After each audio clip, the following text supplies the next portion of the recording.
Full egg வந்து multi nutrient rich ஃபுட்டுங்க. It contains essential amino acid, good cholesterol, good source of protein, contains choline, omega-3 fatty acid. இதெல்லாமே ஒரு full எக்கை நம்ம எடுத்துக்கிட்டால் தான் அதோட ஹெல்த் பெனிஃபிட்ஸ் நமக்கு கிடைக்குங்க. வெறும் எக் ஒயிட் மட்டும் நம்ம எடுத்துக்கிட்டோம்னா அதில் இருக்க ப்ரோட்டீனும் சில நியூட்ரியன்ஸ் மட்டும் தான் நமக்கு கிடைக்குங்க. யோக் எடுத்துக்கிட்டால் தான் யோக்கில் ஒயிட்டோட அதிகமான ப்ரோட்டீனும் அதிகமான நியூட்ரியன்ஸும் இருக்குங்க. Yolk contains omega-3 fatty acid, zinc, calcium, iron, vitamin D, selenium. இதெல்லாம் வந்து யோக்கில் தாங்க இருக்குது. ஒயிட்டோட அதிகமாக யோக்கில் இந்த நியூட்ரியன்ஸ் இருக்கிறதுனால நம்ம எக் ஒயிட்டும் யோக்கும் கம்பைன் பண்ணி எடுத்தால் தான் அதில் ரெண்டுலேயும் இருக்க ப்ரோட்டீனும் பேலன்ஸ்டாக நமக்கு கிடைக்குங்க.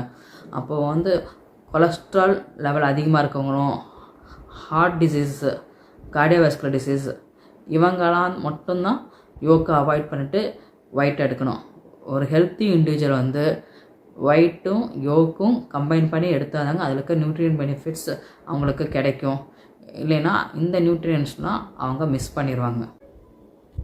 Egg helps in weight management, strengthens bone, improves eye health.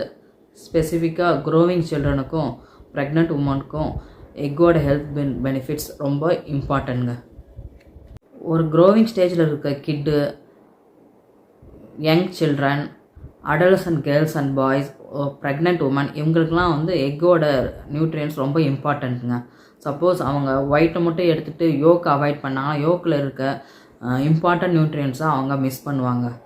அதனால் எல்லாரும் யோக்கை அவாய்ட் பண்ணுங்கிறது மித்துங்க.